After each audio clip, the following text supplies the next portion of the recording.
April 3rd. So day 3 out of 27, the 27 countdown.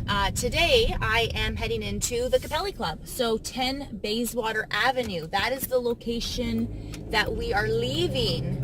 Our last day, if some of you haven't been following, I am doing a countdown. Our last day of services and products being sold at 10 Bayswater, our 1,400 square foot studio boutique location, is done. It's been depends when you want to start counting, but it's been a 4-year process. I've been planning on exiting that location for 100% for the last 4 years, and I was searching for commercial property to purchase. I was looking at little wartime houses. I needed something throughout the whole purchasing commercial property experience. I learned a lot of things, but I was looking to purchase a wartime house in our popular Little Italy area or surrounding areas. I wanted something like that. Some of the other streets that we're developing that weren't quite as popular, but walking distance. Some of the streets are running parallel, but only 5 minutes up from the main street of Little Italy, which in Ottawa is Preston Street. I looked all over. So every year, of course, property got more and more expensive. And really, in hindsight, I say hindsight's 2020, rather than leasing my current location, 10 Bayswater, rather than leasing it, I really should have purchased then. That was the time to purchase in our neighborhood, which is called Hintonburg. We are the town, the community, the village right next to Little Italy. So I was really excited to be there. I've always wanted to be on Preston Street or in Little Italy, but I was one street parallel, one street west of it. So literally it's Preston Street and then it's Bayswater. So that was for a main street. So for me that was huge to be that close to the area that I wanted to be in. But Hintonburg was an artsy, fun community that was growing and has really turned into this foodie, hipster kind of foodie little community. So it's a cute community. I would prefer to be in more of a maker community, which is what I'm moving into, so I'm super thrilled about that. So 4 years of looking for this, hindsight of course. I say hindsight, but at the same time the grant process and the youth in business, I was part of Canadian Youth Business Foundation. Part of their requirement to proceed with their application was you had to have a lease. At least. So for me to get into commercial property, I had to have a signed agreement, and a signed lease agreement. So it's just, the nature of the way things worked out. Maybe, would I have not gone with that process? No. Was there maybe direction that I could have used the funds to purchase and to go through that? I don't know. It's hard to say. Again, everything's hindsight. But I really needed to purchase that year. 2011, 2012 would have been a great year to purchase in Hintonburg. The little wartime houses were going for about $300, some were $290, because me and my husband were also looking to purchase for ourselves there. So I was very active in looking at the housing community. 300, and they were fixer-uppers. You'd have to get in and you'd have to probably gut the kitchen, gut the bedrooms, but you're only dealing with 1,000 square feet, 700 square feet on each level. So it's not a lot of square footage to be investing in. That's one thing to consider too. The smaller your space is, the less cost, right? The less flooring, the less drywall, the less electrical running through the walls. If any of you have ever done renovation, you know how expensive the supplies are, and you've really got to think in linear feet when it comes to running electrical through your house or through your business. That stuff is expensive. It's that yellow wire or white wire, the electrical wire. There's the industrial one, and there's the home one. You can be hundreds and hundreds of dollars just in the electrical wire. So anyway, that's why our electrical job in the shop was 10 grand. It was $10,000 to do that, and it was just running new electrical through the walls, but it was the cost, really. The cost is kind of crazy. So all things to consider. So these little tiny wartime houses aren't very big, but they would have been perfect for what I wanted to do. And also when you own something, you just make it work. So yeah, anyway. Hindsight. So now we're totally priced out. That's my point. We are completely priced out. Most recently, I'd say about 2 years ago, I found finally one location that was left. Also, it's dry. Like, I will find realtors will say to me, oh, did you see that property? I'm like, yep, that one, so much square feet, backyard, this, yep, needs a new roof. Yep, I know. I'm very, like, truly, when I say my hobby is looking for property for our own selves, residential and commercial, I do. I'm very, very, very well versed in what's out there and what's available. So much so that I probably annoy realtors because they're like, oh, I can show you this. I'm like, yeah, I know about it, and I'll know like anything that I can find Googly, anything that I can find on MLS, anything that I can find, and then I'll drive by. I'm like, yeah, I know I drove by it, but it's next to this. Like, you drove by it already? I'm like, yeah. Like, I really want this. If you can't tell, I really, really want this.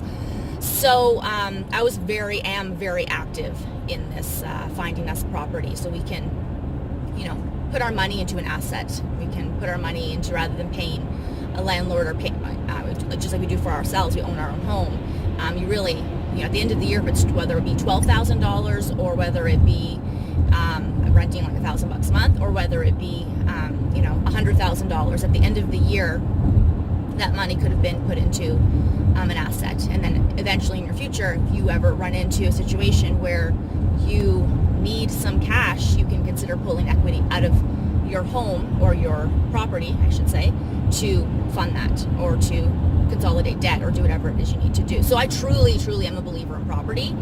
So this is why this has been frustrating for me to be leasing for now 7 years. It's been really frustrating for me.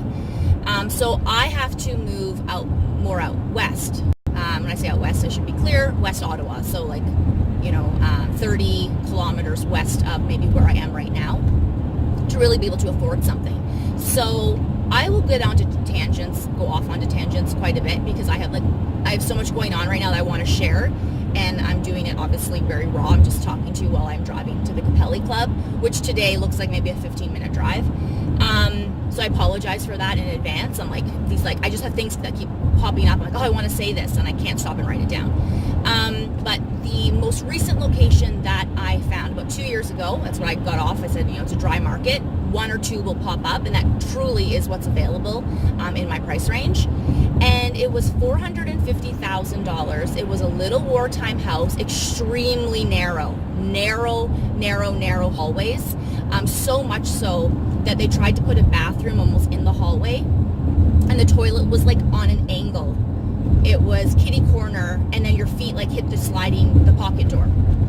Bizarre, but they were desperate to try to find a way to put a bathroom in the upstairs. As you may know, wartime homes don't usually have bathrooms on, they'll have bathrooms on one level. Most of the time it's on the main level, but you can find some on the upper level and then none on the main level. Anyway, very rare will you find two bathrooms. Very, very seldom will you find two bathrooms. So they tried to do something, and they took out of the main level, they took out of the kitchen. That wasn't the worst part. I mean, that's fine. Me, I was just okay, we'll gut it, we'll start fresh, that's fine. And as you know, if you see my other videos, I'm hands-on. I can, at least take down some of the labor costs by getting my hands dirty. But the basement, oh my goodness, it was water. Just water, and there was a leak, and the foundation was no good. So I'm like, okay, why are we bothering looking at the location if it essentially is a gut job? And I say a gut job, I mean the whole thing needs to be gutted. The foundation needs to, does it need to be repoured? What is going on with this foundation here?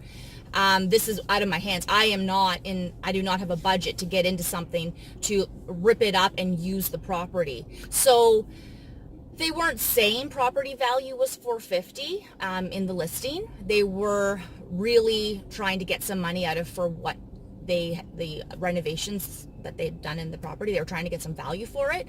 But properties in the neighborhood, their property value is like $350. So $450, I'm thinking, okay, you know what? This is expensive for property value only. And that's really what it would have to be. Someone who would think it's worth to go in and gut that small, narrow little house and renovate it, which I'm not sure.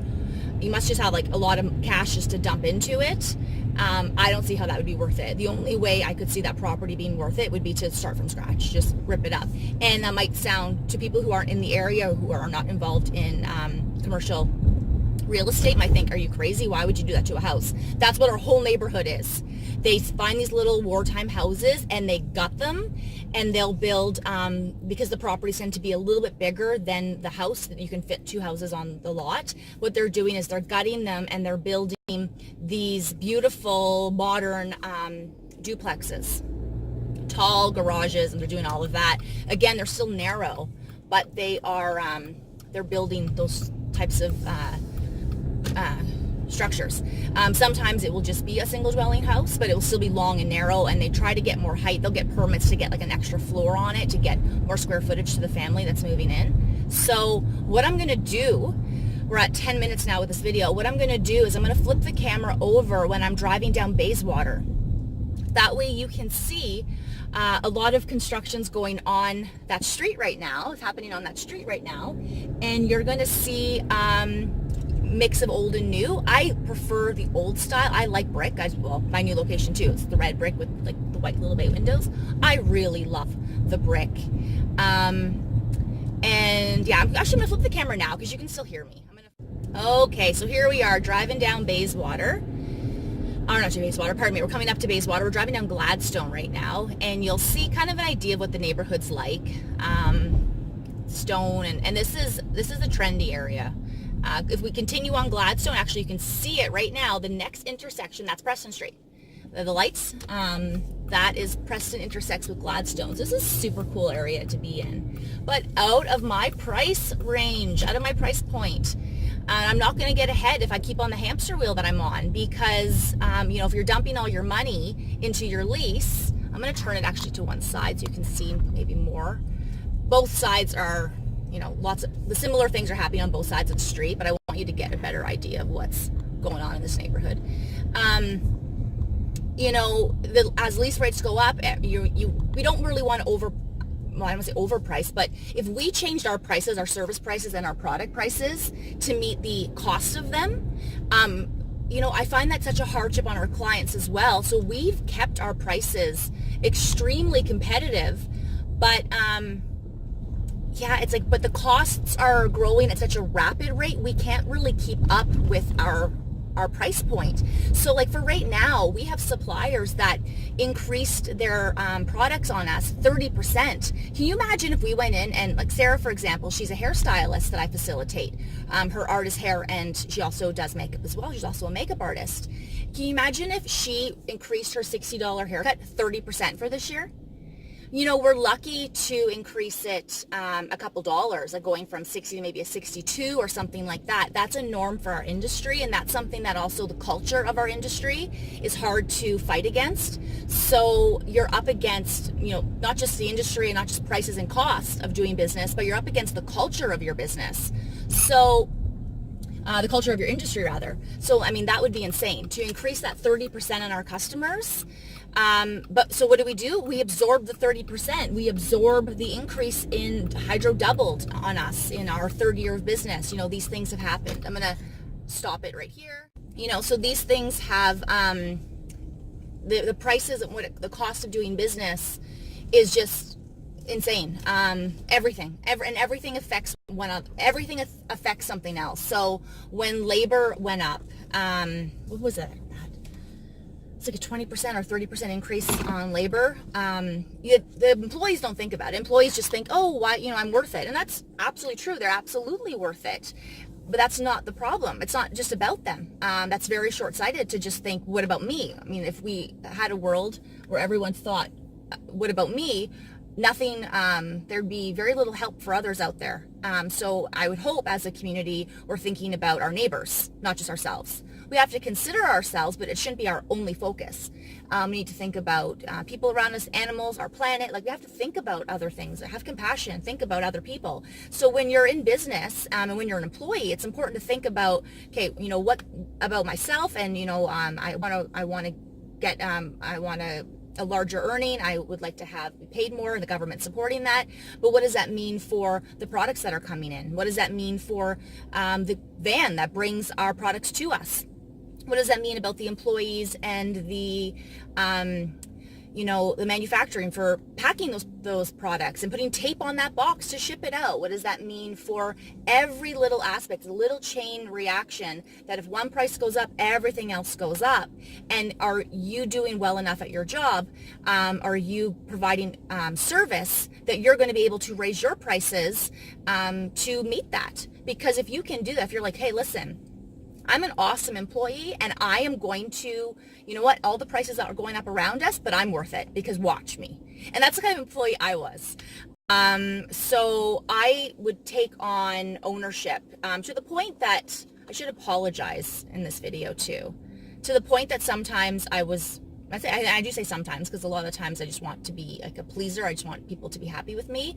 But sometimes I would get like frustrated because I expected more and what I would do, and I kept wanting to make things better, and I kept looking at again, I'm creative, right? So I'm always looking at things and how they can improve, what we can do, and I'm sure could be stressful on an owner that's trying to balance a budget. I know it's stressful on me. You're like, yes, yes, it's true, that would work, but we have to pay for this somehow. So, but to have the motivation, the energy, that's really important. And I've been very fortunate because the employees that I have, the ones that I've had, most have been very motivated to grow in their art and are very appreciative and are understanding. I think that's all you want as a business owner. You just want someone to just sympathize with you. They can't empathize, they're not an owner, but to sympathize, to just be like, you know what, wow, this is expensive, okay, I'm not going to be the employee that's late all the time or unreliable. I'm there. I'm going to make sure that when I have to be there for my shift, I'm there to the best of their ability. Of course, people get sick and unforeseen things happen, but the intention is to support you. That means everything. So yeah, it's, money is one thing, but working with each other and intentions also, I think even a bigger part of it, right? I say, it's the thought that counts and the intention is more important. So I'm going to leave it there. This is day 3. I gave you kind of a background on commercial property, leases, why I want to be out of a lease. And if you are on a lease, make sure that lease is super inexpensive and is going to help you get to your next goal. My goal is to purchase, to develop. Me and my husband are working together. He does lending and he works in finance, and he also works as a mortgage broker. He brokers deals in a variety of different ways, mostly private lenders and whatnot, so bigger like construction projects and stuff like that, which is super cool. I really love that. I love learning more about that. I've always been, I've always had like this appreciation for property, and I've been drawn to renovation, that type of thing, since I was a young girl. My dad can tell you that. He actually just told me this weekend, he's like, yeah, but you wanted to learn. You wanted to get your hands in there, even though you're like 11, 12 years of age. So that was cool. That was neat for him to share that with me, because I didn't know what I was like as a little kid when he was on a job site. So yeah, I've always had kind of an appreciation for that, and I understood innately I just wanted to own property. It was probably because of The Sopranos. It probably truly was, I'm joking. It's an old saying, they just quoted it in Sopranos, but Tony's meeting with his cousin who's a mortgage broker, or something like that. I think he was a broker. And he's like, you know what they say when something about buy property, God's not making any more of it. So buy land, God, they're not making any more of it. So I believe that. And I've got to make changes, because I'm not going to get ahead in this community with the prices and the way things are going. And people have beat me. They bought the houses. They're gone. They've been making them beautiful. And I'm sitting there going like, what about me? I want to be part of that. So I've got to move out, west to reach my goals. But hey, maybe after I reach my goals, I can come back and be part of this cool little foodie community and have some money to go out and spend and support them. Because that's one thing about community, right? The money goes all around. So if I'm making more, I can spend more, and then, and it goes back and forth, and we are all happy people and wonderful. And Rafi, honey, do you want to go? Go in the shop? Do you want to go see Sarah? Auntie Sarah's in the shop right now. She's actually doing our landlord's hair, so I better go in there. I have a meeting with our property owner. Yeah, so thanks very much. Day 3, commercial property, chit chat. I'll see you tomorrow.